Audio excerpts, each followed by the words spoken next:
ذرا تصور کیجئے لاہور کے آسمان کا جو 20 سال تک بالکل خالی رہا اور آج وہ ایک بار پھر رنگوں سے بھر گیا ہے۔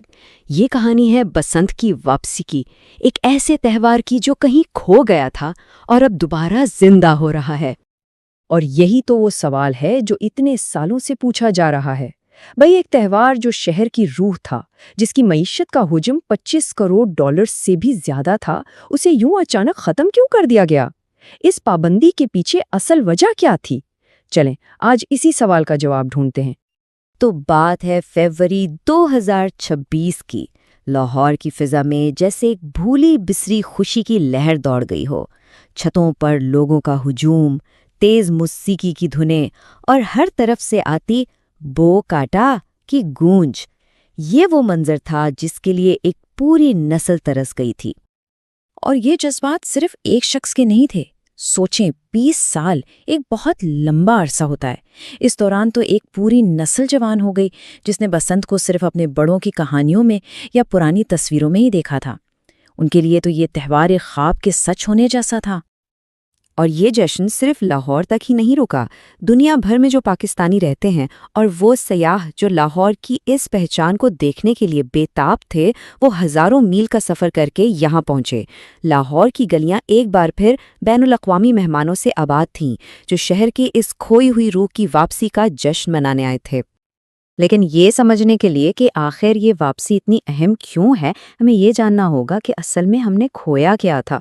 بسنت کا مطلب صرف پتنگ اڑانا نہیں تھا، نہیں، یہ اس سے کہیں بڑھ کر تھا۔ بسنت کا جو اصل جوہر تھا نا، وہ فطرت سے جڑا تھا۔ یہ سردیوں کی خاموشی کے بعد بہار کی آمد کا جشن تھا۔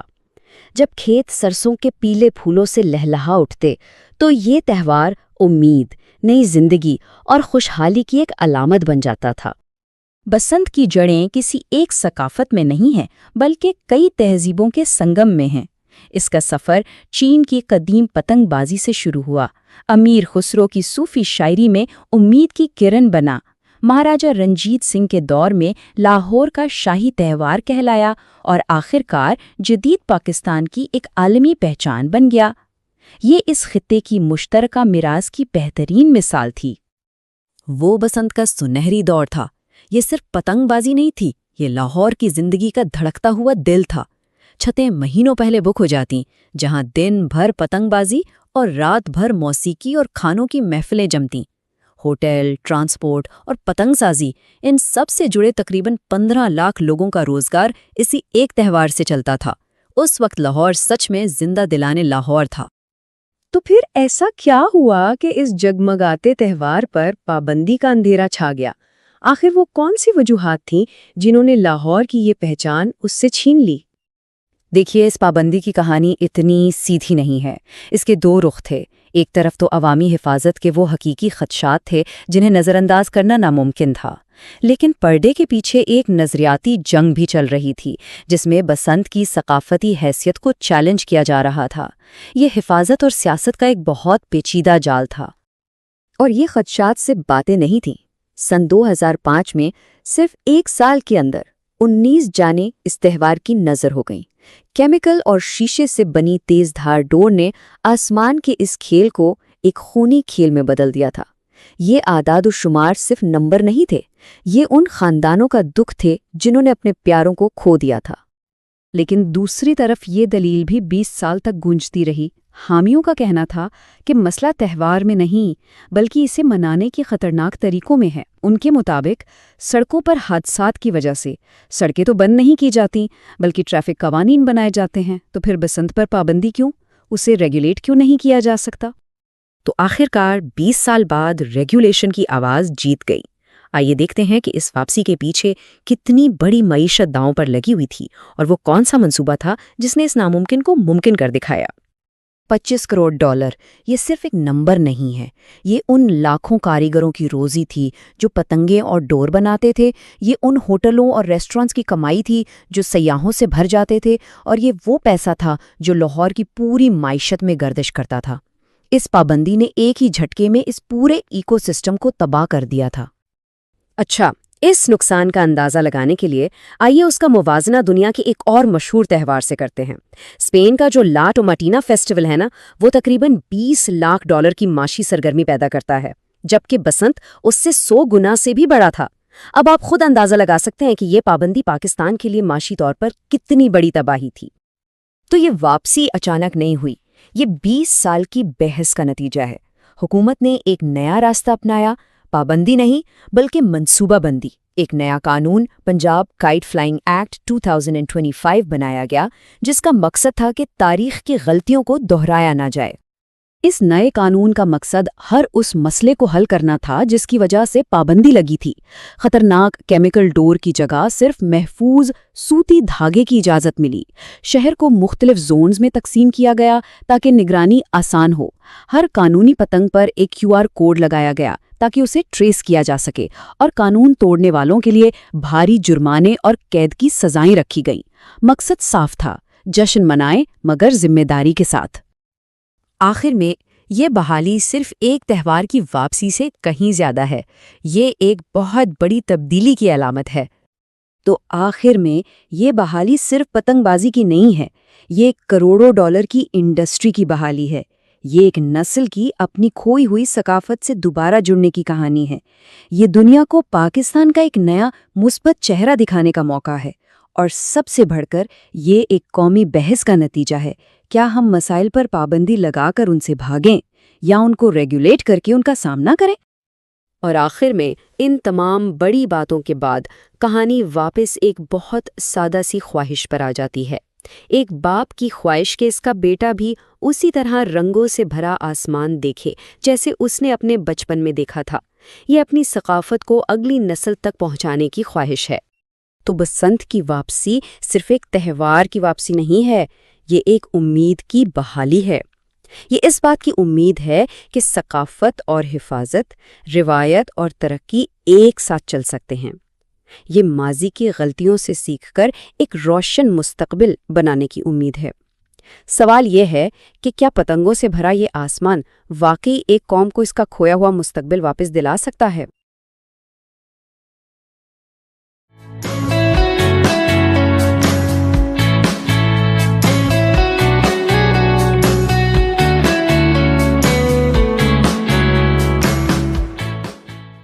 لاہور کے آسمان پر 20 سال کے ایک بہت لمبے وقفے کے بعد رنگ برنگی پتنگیں واپس آ گئی ہیں۔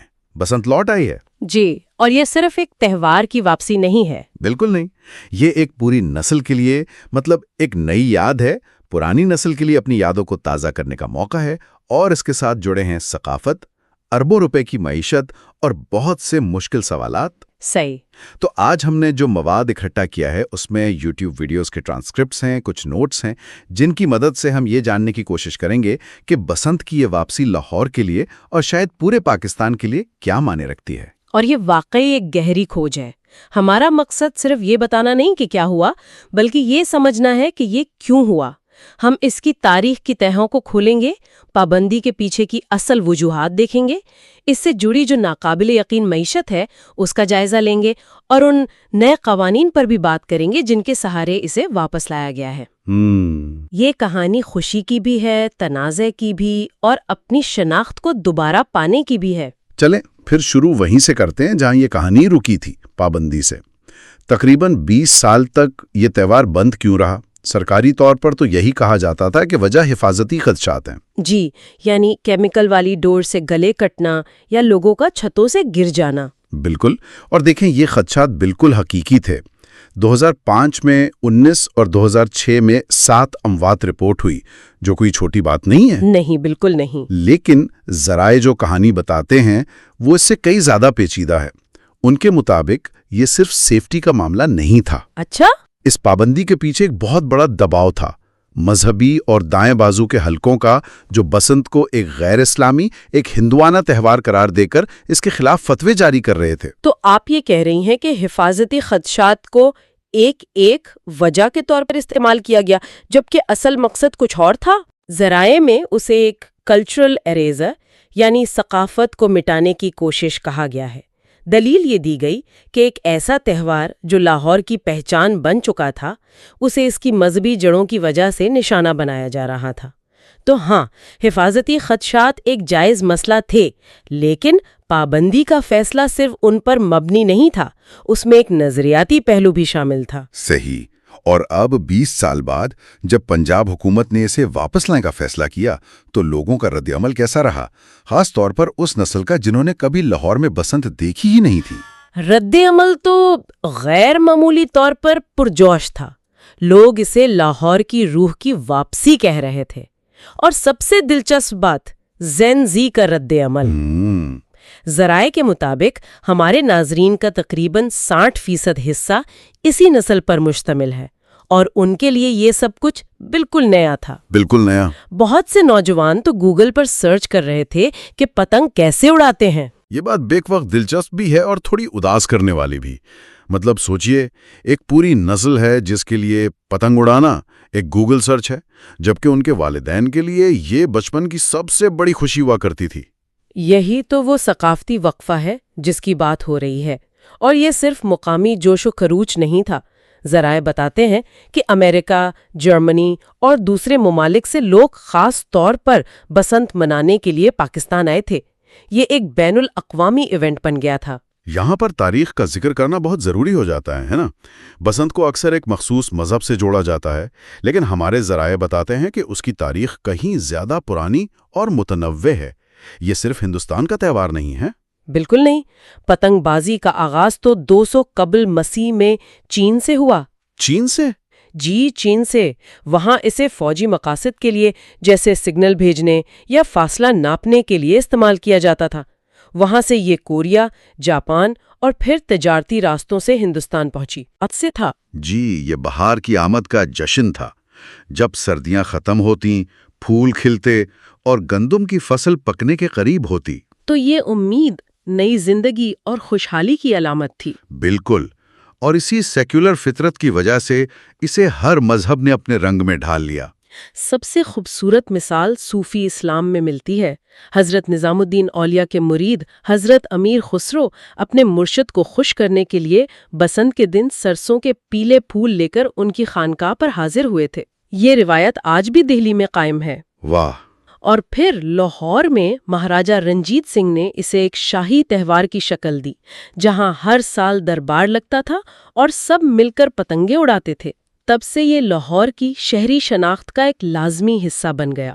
تو یہ چین سے شروع ہو کر، صوفی خانقاہوں سے گزر کر، مہاراجہ رنجیت سنگھ کے دربار سے ہوتی ہوئی لاہور کے ہر گھر کی چھت پر پہنچی۔ کیا شاندار سفر ہے! جی۔ اور جب کوئی تہوار اس طرح شہر کی شناخت میں رچ بس جاتا ہے تو وہ صرف ثقافت نہیں رہتا، وہ اپنے ساتھ ایک پوری معیشت لے کر آتا ہے۔ اور بسنت کی معیشت تو شاید اس کی سب سے نظر انداز کی جانے والی حقیقت ہے۔ ذرائع میں جو اعداد و شمار ہیں وہ دماغ گھما دینے والے ہیں۔ اچھا، جیسے کہ؟ ایک اندازے کے مطابق بسنت کی معیشت کا حجم تقریباً 250 سے 300 ملین ڈالر ہے۔ کیا؟ جی، اس کو پرسپیکٹو میں رکھنے کے لیے اسپین کا مشہور لا ٹومیٹنا فیسٹیول، جسے پوری دنیا جانتی ہے، صرف 2 ملین ڈالر کی معیشت ہے۔ صرف 2 ملین؟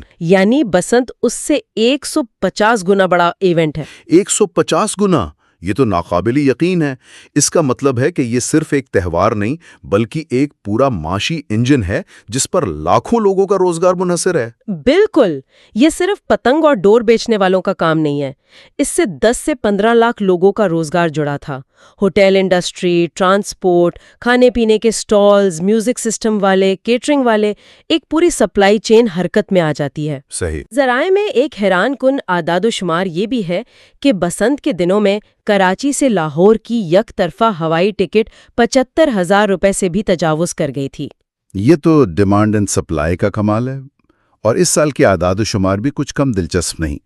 ذرائع بتاتے ہیں کہ 2026 میں صرف 1 فروری یعنی پہلے دن لاہوریوں نے 15 کروڑ روپے کی پتنگیں اور ڈور خریدی۔ پہلے دن؟ جی، اور 3 دن میں یہ آنکڑا 60 کروڑ تک پہنچ گیا، اور پورے سیزن میں 8